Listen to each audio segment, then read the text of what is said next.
Tell us stories from the category, Today I Messed Up Big Time.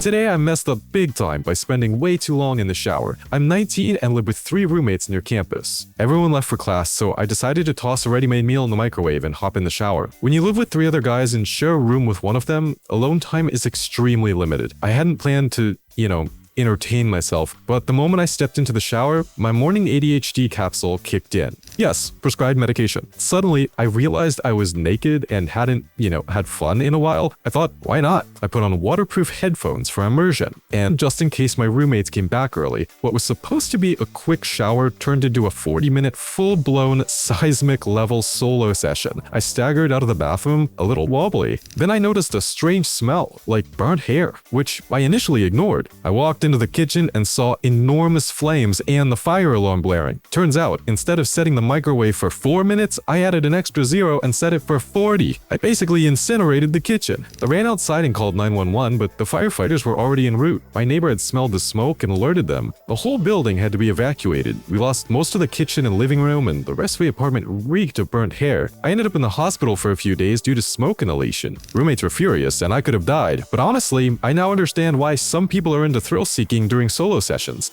Back when I was a teenager, I hid a marzipan-filled condom in the wall. My family thinks it was my dad, but nope, that was all me. During a home renovation, I was helping install new wall panels. For some reason, I had the brilliant idea to take 2 condoms, fill them with marzipan instead of using them properly, and create basically a marzipan dildo. Teen logic, don't ask. Before putting up the panel, I tucked my creation inside a wooden beam along with some red string thongs I had snagged from a house party. Then we installed the panels and I completely forgot about it. Fast forward 20 years, my brother bought the house from our parents and decided to renovate again. He removed the panels and found the dried up marzipan condom along with the red thongs. Awkward doesn't even begin to cover it. Nobody had a clue I did it, and the whole family is convinced it was Dad who hid it during the first renovation. My siblings seriously debated why he would put that there. Was it some weird joke or something creepier? For the past 3 years, I've stayed silent while they try to solve this mystery. Every family dinner, the topic comes up, and I just sit there knowing it was my teenage stupidity. Sure, it's a little embarrassing that I haven't admitted it yet, especially since Dad isn't around anymore, but damn, it's too funny to reveal the truth. Maybe one day I'll confess, but for now, I'm enjoying the chaos and the wild theories.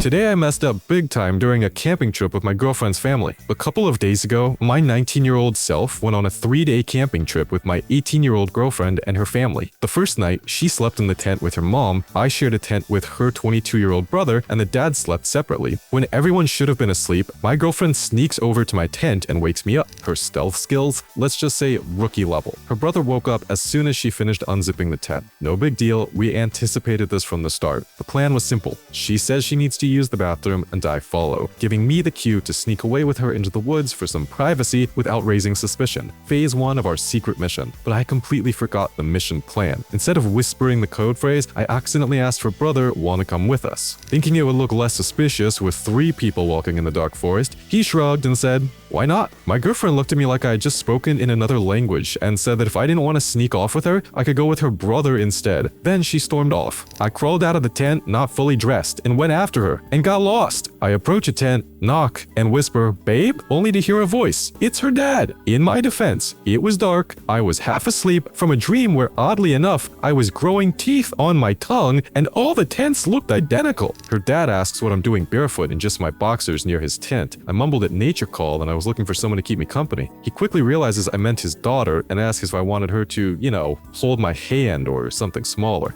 I had no idea how to answer. My silence was taken as a yes. He grabs a flashlight and a roll of toilet paper. I say, I don't need the toilet paper. He replies, I need it. I go pee and poop. The sounds were so vivid. I decided to close my eyes and think happy thoughts. It felt like he was dumping pure chaos. On the way back, he offered me to move into his tent for safety. Traumatized as I was, I didn't refuse. Since then, we've been sleeping together and any thoughts of privacy with my girlfriend are gone. My standing in the best boyfriend ranking? At the very bottom. So this one's Today I Messed Up Big Time entry about sleeping with my ex. Last week, my 20-year-old ex called me and asked, wanna continue our fun times? I'm 22. I honestly did not expect to hear from her again, let alone see her naked. We had broken up recently and I had dipped out because I realized we were just incompatible. She didn't agree and decided that if she yelled at me enough, I'd change my mind. Considering how mad she was during the breakup, I was genuinely surprised she even called. She assured me she wasn't trying to get back together. She just wanted to share a share a bed with someone who knew exactly which buttons to push for her pleasure. I won't lie, that ego boost hit me like a truck. At the end of the call, she said, "Let's erase the word friends from friends with benefits. Just keep the benefits." And well, I decided to give it a shot. The night after that dramatic breakup, she showed up at my place. She followed me to my room and, well, we slept together. The next morning, I wake up with one hand handcuffed to the bed. She's already gone. On the pillow, there's a note. The key to the cuffs is tucked under the pillow in a rubber band. I flip the pillow over and, yeah, there's a used condom too. Not mine. Different brand, different size, different flavor. I had to go through a mini horror challenge just to get the key and unlock the cuffs. It was like a Fear Factor episode, but the prize was someone else's leftover chocolate on my fingers. Without ceremony, I threw the condom, the key, the cuffs, and the pillow into the trash. Then I sent all the bed linen straight to the laundry and disinfected my hands like I was prepping for open heart surgery. I was livid. I figured that was enough to classify her as a psycho ex and vowed never to deal with her again. But of course, that wasn't the only surprise. She had also hidden another used condom in my sneaker. It literally stuck to my foot when I tried to take my shoe off. Disgusting. Then I started checking everything: shoes, socks, pockets, backpacks, and found yet another one tucked in the hood of a hoodie. I told my roommate everything because I had no idea how far her craziness went or how many more traps she could have scattered around our apartment. He advised me to block her everywhere: phone, social media, which I did immediately. Since then, my roommate and I have been regularly inspecting the apartment for these kinds of traps. It's like we're hunting for explosives.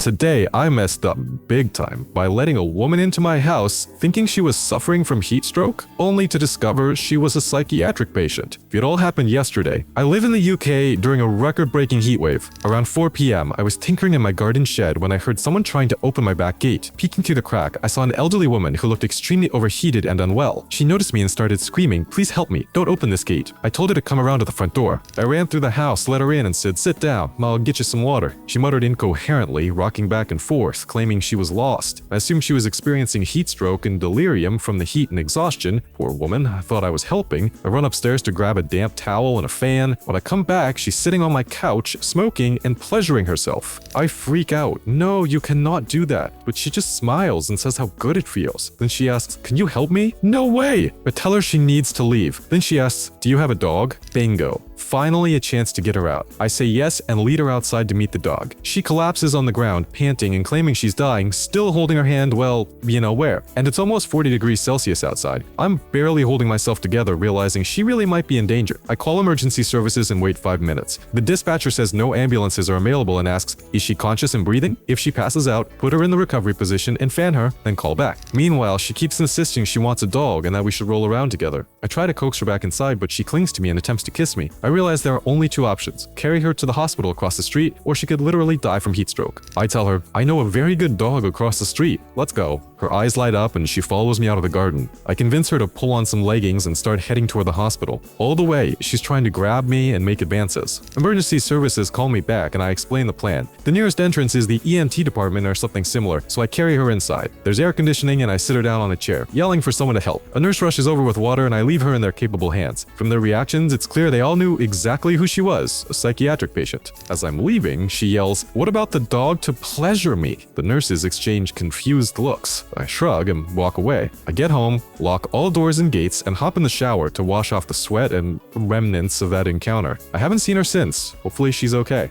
So this is my entry for the Today I Messed Up Big Time series. Back in December, I went on what I thought would be a normal date. Every time I tell this story, people nearly fall off their chairs laughing, so I figured I'd share it here. In September, my wife and I filed for divorce and split up right away. One of my best friends told me, "Dude, just go on a date with someone. It'll be good for you." She's never given me bad advice before, so I thought, why not? The first woman I matched with on Hinge seemed totally normal. We chatted for a couple of days while I was on a work trip, then planned to meet when I got back. Turns out she was a child therapist working with kids who needed extra support. Honestly, our chats were great. We set up our first date for Tuesday evening. I picked her up at her place and we went to my favorite pizza spot near her neighborhood. At first, it was a little awkward, like all first dates usually are. And then she drops this bomb: "I just can't wait to tell you that I'm pregnant." Okay, weird flex, but maybe she just blurted it out because she was nervous. We hadn't even had a drink yet, so I figured she was just jittery. I let it slide. A couple of minutes later, she's telling me about how her parents live way up on the frozen borderlands of Wisconsin, Minnesota, while we're in Chicago. And then, surprise! Her parents walk right into the restaurant and sit down at our table. So now I'm trapped in the corner of a booth with her dad beside me, she's across from me, and her mom is next to her. Awesome. And from the looks of it, I'm also paying for dinner for 4. Fantastic double date with strangers. Her parents start saying how they've heard so many great things about me, which is hilarious because how could they have heard anything? Then they start asking about my job. I had only told their daughter that I was a school administrator, not where exactly. So I mumbled something about wanting to move back into middle or elementary school next year. Her dad goes, "I can't wait to have a son-in-law like you." Her mom adds, "We'll be so happy to welcome you into our family." Meanwhile, I'm sweating bullets. Sure, they were drinking, but still, this is way too much for a first date. The rest of the dinner carried on in the same painfully awkward fashion. We talked a bit, tried to get to know each other better, but I was counting the minutes until I could leave. Since I had picked her up, I figured I'd at least drive her home. My grandma raised me to be a gentleman, after all. My plan was simple: drop her off, make a polite exit, and go binge something on Netflix. Nope, not happening. Her parents pulled into the driveway right behind me and invited me inside. Her mom said she had baked an amazing pumpkin pie earlier that day. And listen, I love pumpkin pie. So I thought, well, at least I'll get something out of this night. And honestly, it was one of the best pumpkin pies I've ever had. 10 out of 10. Would eat again. But the moment I tried to leave, they kept stopping me. More pie, more small talk, new random conversations. I'm already plotting my escape when my best friend, the same one who encouraged me to go on this date, calls me to check it. I sneak into the bathroom, answer the call, and she gives me the perfect plan. I need to rush to my buddy Eddie's place because his car has a flat tire. She even picked a male name on purpose so it wouldn't sound suspicious. Brilliant. I've got my excuse. Except my date insists on taking her dog for a walk before I leave. And this dog is the definition of chaos. Yapping nonstop, scooting its furry butt across the carpet, and basically acting like a tiny gremlin. I'm thinking, fantastic, just what this night needed. So the three of us, me, my date, and her mom, head outside together. We're almost at my car when her dog finally stops to do its business. I'm standing there, awkwardly waiting while her mom is making polite small talk. And then, out of nowhere, she hits me with this line: "I'm so glad my daughter found you. I was starting to think she'd never settle down. We've had to check her into the Sparkle Hospital 3 times already." And then the mom just walks away.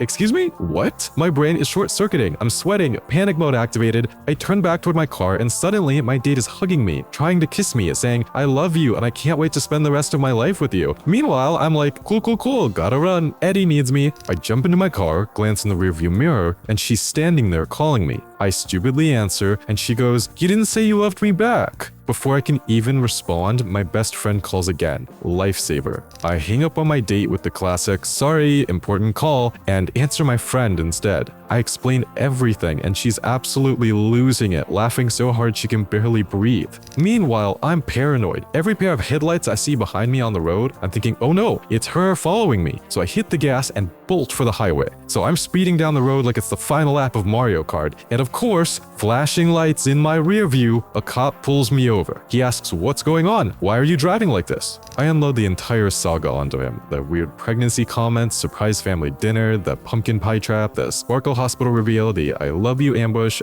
everything. It takes him a solid 5 or 6 minutes to piece together what I'm even talking about. Then he notices my Wisconsin plates, looks me dead in the eye, and says, "Bro, never put your waffle stick in the emotionally unstable." For real, my dude. He actually gives me a sympathetic pat on the shoulder, wishes me luck, and escorts me back to the highway. Freedom at last. Of course, that's when my phone buzzes again. It's her texting me nonstop. I'm ignoring it, but then I realize the ultimate screw up. I went on this entire date wearing my work polo with the school logo on it. The school is super easy to find. I basically gave her a GPS tracker to my life. The next morning, I drag myself into work and go straight to my principal. I spill the whole story, every ridiculous detail. He just stares at me, shakes his head, and goes, "You're an absolute clown. You wore your work shirt on a date? Seriously?" Then he bursts out laughing. After he calms down, he asks, "At least tell me you blocked her number." I freeze. No. He slaps his forehead and says, "Block her now. And also, you're still an absolute clown." So I block her. Problem solved, right? Wrong. She somehow finds the school's office number and starts calling me at work, asking when we can see each other again. Then she leaves a voicemail saying she wants to get engaged before she turns 30, which, by the way, is only a couple of weeks away. That's when I officially start panicking. Luckily, our school has a resource officer in the building. I go to him, explain everything, and give her name. He nods and says, if she shows up here, I'll handle it. He also suggests I start parking my car in the back lot, inside the fenced courtyard, so it can't be spotted from the street. Genius move. This guy's a saint. And of course, she shows up. She tries to get the front desk staff to escort her to my office. Security tells her I don't work there. She starts mouthing off, gets heated, and our officer personally walks her right back out the door. She keeps calling the school phone, begging me to give us a chance. Then she hunts down my sister and my best friend on social media, sending them messages like, we're soulmates. You need to understand we're meant to be together. At this point, I'm out of options. So I finally message her and say, if you keep this up,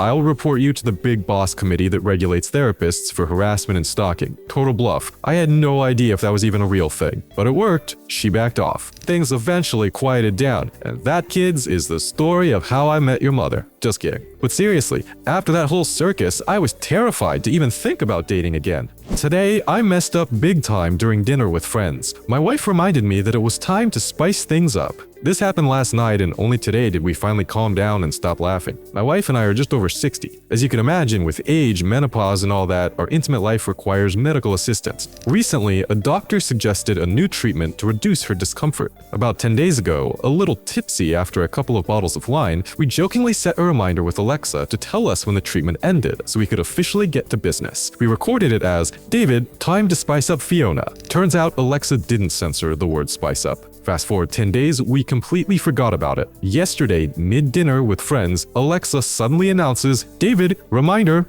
time to spice up Fiona. Imagine the pause at the table. Then questions, laughter, and jokes exploded. Luckily, everyone was around the same age and had a good sense of humor. Life lesson, we all get older, and some things don't work the way they used to. But for heaven's sake, keep your sense of humor. I majorly messed up by taking Viagra almost every day for nearly a year. Over time, I started noticing my face turning red, my skin feeling hot, tingling sensations, and severe nasal congestion. Basically, allergy-like symptoms. Let's rewind to April of last year. Due to mental health issues, I was prescribed fluoxetine, Prozac, and it seemed to work perfectly. My mood improved, I was calmer, everything was fine until I started a new relationship. At first, things were great, flirting, intimacy, all that, but I noticed my body wasn't responding the way it should. I thought, maybe it's just age. I'm nearly 40, stuff happens, it'll take time, but the problem didn't go away. In July, I went to my therapist who prescribed sildenafil Viagra 100 milligrams. I added the little blue pill to my morning routine with vitamins and other meds. At first, it was amazing. Intimacy felt incredible. Energy levels were like my teenage years. Motivation and drive were at peak. But after 3 to 4 weeks, my colleague said, hey, did you spend too much time in the sun? Your face looks burned. I checked the mirror, bright red, blotchy skin. I thought it was sunburn or an allergic reaction. This went on for almost a year. I tried creams, lotions, antihistamines, nothing helped. Finally, I went to another doctor to see a dermatologist about my permanently flushed face. He checked my chart and said, you've been getting a Viagra prescription every month for almost a year. You're not supposed to take it daily. That's when it hit me. The blue pill isn't meant for daily use. It only works as needed. No wonder my face was a disaster for a year. Blame it on the little blue pill. Thanks for watching. In the comments, share how you majorly messed up today. And don't forget to check out our other videos. See ya!